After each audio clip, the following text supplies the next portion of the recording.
একজন লোক জঙ্গলে গেছে, জঙ্গল থেকে ফিরে আসার সময় দেখে যে রাস্তার পাশে একটা বাঘের বাচ্চা। তো বাঘের বাচ্চাটাকে সে পেয়ে কোলে করে বাড়িতে নিয়ে আসছে। শখে শখে ঘুরতে ঠেলায় শখে বাঘের বাচ্চা কই নিয়ে আসছে, ঘুরতে ঘুরতে বাড়িতে নিয়ে আসছে। এখন বাড়িতে তো আনছে ভালো কথা, শখে শখে, কিন্তু এই বাঘের বাচ্চা পালবে কেমনে? বাঘের বাচ্চা খায় বাঘিনীর দুধ। এখন বাঘিনী গেছে কোথাও জঙ্গলে শিকার করতে, বাঘের বাচ্চা ধরে বাড়িতে নিয়ে চলে আসছে। এখন বাড়িতে এনে তো পড়ছে বিপাকে যে বাঘের বাচ্চা পালবে কিভাবে। পরে হঠাৎ তার মাথায় বুদ্ধি আসছে যে ঘরের মধ্যে তো আছে ছাগল, ছাগলের বাচ্চাও আছে। তো চিন্তা করলো ছাগলের বাচ্চা তো ছাগলের দুধ খায়, তো বাঘের বাচ্চাটাকে দেখি তো ছাগলের দুধ খায় কিনা। তো বাঘের বাচ্চা ধরে নিয়ে ছাগলের ওলানের মধ্যে মুখ লাগাই দিছে। তো বাঘের বাচ্চার পেটের মধ্যে প্রচন্ড ক্ষুধা, মুখের মধ্যে যখন দুধ আসছে, তো এই দুধটা ছাগলের দুধ না বাঘের দুধ, এটা তার গবেষণা করার দরকার নাই। ও ছাগলের দুধ খাইছে, দুধ খেয়ে ওর পেট ভরে গেছে, সমস্যার সমাধান হয়ে গেছে। লোকটা চিন্তা করলো যাক, ছাগলের দুধ খেয়ে বাঘের বাচ্চা পালা যাবে। তো এইভাবেই বাঘের বাচ্চা ছাগলের বাচ্চার সাথে থাকে, ছাগলের দুধ খায়, আর এভাবেই দিনকাল কাটতেছে। দিন যায়, মাস গড়ায়, আস্তে আস্তে ছাগলের বাচ্চাও বড় হয়, বাঘের বাচ্চাও বড় হয়। তো ছাগলের বাচ্চা যখন একটু বড় হয়, তখন ছাগলের মাথায় কি গজায়? শিং গজায়। আর ছাগলের চরিত্র হলো যখন নতুন শিং গজায়, তখন খামাখাই খালি গুতাগুতি করে।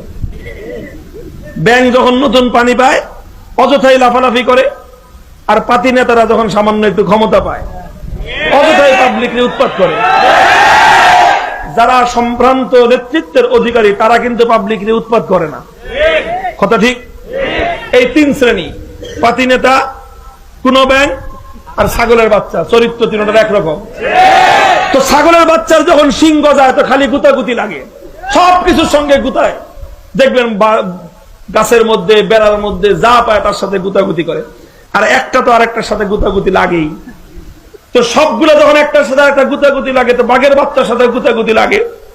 তো বাঘের বাচ্চার সাথে যখন গুতাগুতি লাগে, তো বাঘরে গুতায় ছাগল মজা পায়, কারণ বাঘের বাচ্চার মাথাটা তো নরম, ওর মাথায় তো শিং নাই। তখন ছাগল যখন গুতা দেয়, তো ছাগলের দেখা দেখি বাঘের বাচ্চাও গুতা দিতে যায়। তো বাঘ যখন, বাঘের বাচ্চা যখন নরম মাথা দিয়ে ছাগলের শিংয়ের মধ্যে গুতা দেয়, উল্টা ব্যথা পায় আর কান্দে যে হায় হায় আমার মাথায় কি নাই। আল্লাহর কাছে দোয়া করে যে আল্লাহ তুমি আমার দুটো শিং দাও, এই দুই শিং দিয়ে আমি কি করব? ছাগল দিয়ে গুতাইব। এখন বলেন তো বাঘের বাচ্চা কতদিন পর্যন্ত দোয়া করলে আল্লাহ দোয়া কবুল করবে? ওর মাথায় কোনোদিন আল্লাহ পাক ছাগলের মতো শিং দিবে? তো ওই আফসোস নিয়েই আসে, আল্লাহর কাছে দোয়া করতেছে যে আল্লাহ দুটো শিং দাও, ছাগলটা গুতাবো। এইভাবেই চলতেছে। একদিন মাঠের মধ্যে গোটা ছাগলের পাল মাঠের মধ্যখানে চড়তেছে। তো ওই মাঠের মধ্যখানে ছাগলের সব বাচ্চারা বাঘের বাচ্চা নিয়ে তামসা করতেছে। একটা মাথার মধ্যে, একটা পেটের মধ্যে, একটা পিঠের মধ্যে খালি গুতায়, আর বাঘের বাচ্চা খালি কান্দে। দূর থেকে বড় একটা বাঘ এই দৃশ্য দেখছে, দেখে তো বাঘের মাথা খারাপ, যে কোন যুগ আইলো এটা? যুগটা কি? ছাগলের বাচ্চা বাঘের বাচ্চা নিয়ে খেলতেছে, আর বাঘের বাচ্চা ছাগলের গুতা খেয়ে কান্দতেছে। এটা দেখে তো বড় বাঘের মাথা খারাপ হয়ে গেছে।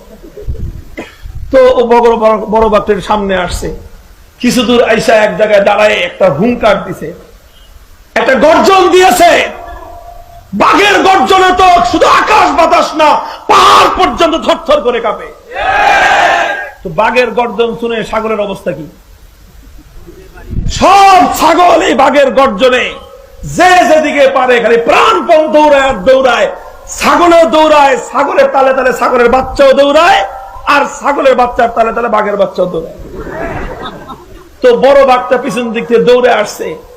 আজকে সে কোনো ছাগল শিকার করতে আসে নাই, আজকে আসছে স্বজাতির মর্যাদা রক্ষা করতে। পিছন দিক থেকে বাঘের বাচ্চা তাদের খাবলা মেরা ধরছে। যেটা জিজ্ঞাসা, কিরে তুই দৌড়াস কেন? ছাগলের দৌড়াই জন্য আমিও দৌড়াই। আরে ছাগল তো দৌড়াইবেই। বাঘের গর্জন শুনবার পর দুনিয়াতে কোন ছাগল তার আপন জায়গায় দাঁড়ায় থাকবে হিম্মত আছে? ছাগলের তো আত্মা শুকায় যায় বাঘের গর্জন শুনলে, এই জন্য দৌড়ায়। তুই দৌড়াস কেন? তোমার আওয়াজ শুনে তো আমারও বুক শুকায় গেছে, এত জোরে মানুষ আওয়াজ করে। তো বাঘে বুঝতে পারছে যে ওর সমস্যাটা আসলে কোথায়, কেন ওকে নিয়ে ছাগলের বাচ্চা খেলতেছে। তো বাঘের বাচ্চা ওরা ট্রিটমেন্ট করতে চায়, ওরা ধরে নিয়ে গেছে একটা জঙ্গলের ভিতরে একটা পুকুরের কাছে। পুকুরে ঘাটলায় নিয়ে যায়, কয় যা পুকুরের ঘাটলা থেকে পানি খায়। এখন তো বাঘের বাচ্চা নামতে চায় না, সারা জীবন থাকছে ছাগলের সাথে, চরিত্র হয়েছে ছাগলের মতো। ছাগল তো পুকুরে ঘাটলায় নেমে পানি পান করে না, ছাগল চুঙ্গার মধ্যে পানি খায়। এই বাঘেও সারা জীবন চুঙ্গায় পানি খেয়েছে। আজকে যখন বড় বাঘ ওরে দাবরানি দিছে, বড় বাঘের দাবরানি খেয়ে পুকুরে নামছে। নেমে যখন পুকুরের স্বচ্ছ টলটলে পানির মধ্যে মুখ দিছে, তো চেহারা ভেসে উঠছে। তো প্রথমে তো ভয় পেয়ে গেছে যে এর মধ্যে বাঘ আসলো কোত্থেকে। পরে ভালো করে লক্ষ্য করে দেখে নিজের চেহারা, এটা তো আমার চেহারা, আমারই প্রতিবিম্ব। ওই নিজের চেহারা যখন দেখছে আর ভাব পরিবর্তন হয়ে গেছে। এখন তো বুক ফুলে হাঁটেও। এখন বাঘের বাচ্চাটাই অবস্থায় ও বুক ফুলে উপরে উঠে আসতেছে। বাঘে তো বুঝছে যে কাম হয়ে গেছে। পরে জিগায় কিছু দেখছস? কহা দেখছি। কি দেখছস? চেহারা দেখছি, আমার চেহারা। কার মতো? তোর চেহারা ছাগলের মতো। কেন ওস্তাদ, আমার চেহারা তো তোমার মতো। এবার লাইনে আসছে, দেখ তোর চেহারা হলো আমার মতো, তুই আর আমি হলাম এক জাত, আর আমাদের জাতের নাম হলো বাঘের জাত। আল্লাহ পাক বাঘের জাতকে ছাগলের গুতা খেয়ে কান্দাকাটি করবার জন্য সৃষ্টি করেন না। তুই বলদের বাচ্চা বলদ, তুই কান্দাকাটি করস যে আল্লাহ পাক তোরে শিং দেয় নাই, তুই দোয়া করতেছিস আল্লাহ তোরে কবে শিং দিবে, আর শিং দিয়ে তুই ছাগলে গুতাইবি। বলদ জানি কথাকার, কিয়ামত পর্যন্ত কোন বাঘের মাথায় সিংহ যাবে না। আরে ছাগলের শক্তি হলো সিংহের মধ্যে, বাঘের শক্তি আল্লাহ পাক তার সিংহের মধ্যে দেন নাই। বাঘের শক্তি ওর পাঞ্জার মধ্যে, বাঘের শক্তি ওর দাঁতের মধ্যে, আর বাঘের প্রভাব হলো হুঙ্কারের মধ্যে। আরে বাঘের বাচ্চা, তুই নিজের স্বকীয় পরিচয়ের উপর দাঁড়িয়ে একবার তোর আপন শক্তিতে শুধুমাত্র একটা হুঙ্কার দে, তোর এক হুঙ্কারে তামাম পৃথিবীর সমস্ত ছাগলগুলো পালানোর পথ খুঁজে পাবে। মুহতারাম হাজিরিন, বলতে চাই আল্লাহ পাক মুসলমান জাতিকে বানিয়েছিলেন বাঘের জাত, আর মুসলমানদের সামনে তামাম পৃথিবীর সমস্ত বেঈমান, সমস্ত মুনাফিকরা ছাগলের জাতের চেয়ে বেশি কিছু না। ছাগলের শক্তি থাকে ওর সিংহের মধ্যে, কাফের মুশরিক বেঈমানদের শক্তি আছে দুনিয়ার জাহিরি শক্তির মধ্যে। কাফের মুশরিক বেঈমান আর মুনাফিকদের শক্তি দুনিয়ার আসবাবের মধ্যে। আর বাঘের জাত ঈমানদারের শক্তি আল্লাহ পাক রেখেছেন ঈমানের মধ্যে।